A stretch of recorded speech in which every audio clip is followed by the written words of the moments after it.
the program were particularly effective for you? Ooh, I think the most effective initial part of the program was just such a slap in the face for me. It was unbelievable, and that was the experiential learning. 2 days away, to be completely absorbed in basically your own learning style, your own leadership style, how you interact with others as an individual, and how you motivate and manage your teams. And that was a real eye opener for me. I've only ever had businesses of my own before I started Home Instead, and so for me to realise that actually I was a very poor manager. I wasn't a particularly good leader. I couldn't communicate very well, and I was a control freak. That was what I got out of the 2 days, pretty much. And although that might sound a bit hard on myself, it was what was needed, for you to really wake up and go, right, okay, I actually don't like what I've just seen in myself. Now's the time to change.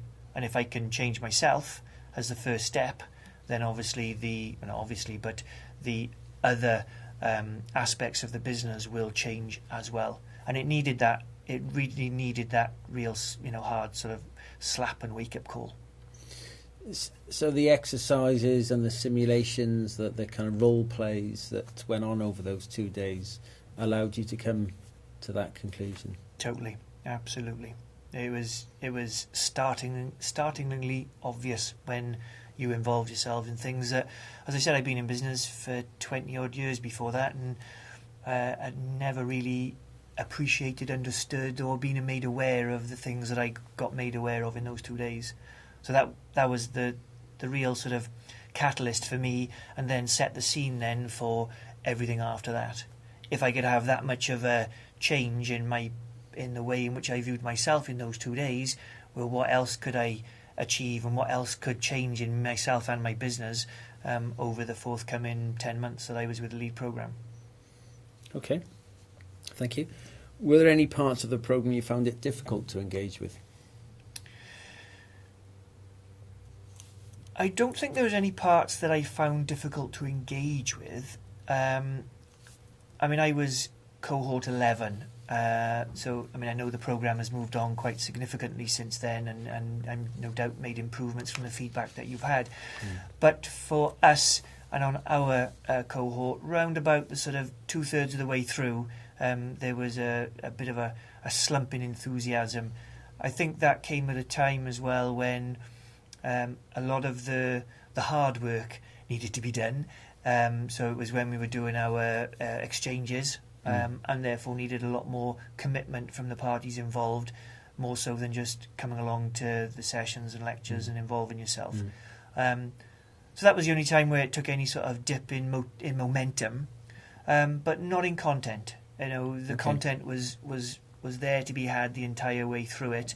I think it was just perhaps the delivery and the timing of those particular exercises that would have led me to say momentum was a problem.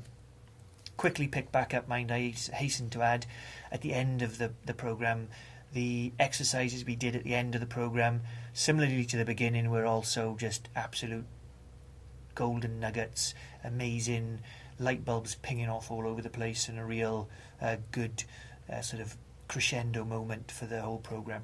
Okay. Any particular aspects that you remember vividly? Yeah, the bell bin exercise. We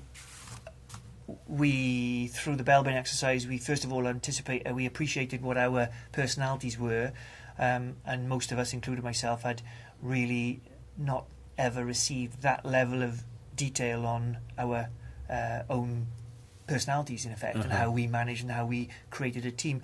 We were very lucky when we did our bell bin exercise that within the room we had one team that I think produced the best score ever in a day's exercise. The other team produced the worst score ever in one of these exercises, and our team was in the middle. So you had a huge startling contrast between the team that did the best, surprisingly had a fantastic mix of people and abilities, and most importantly personalities, and the people that did the worst had all the same traits. Okay. And again, that was just such a huge light bulb moment for me that I up until that point, arrogantly assumed that everybody needed to be like me, you know. But clearly that would have been an absolute disaster, you know. And we need this dynamic of other people, and everybody needs to recognise that everybody's got a different dynamic, and that doesn't need to necessarily frustrate people.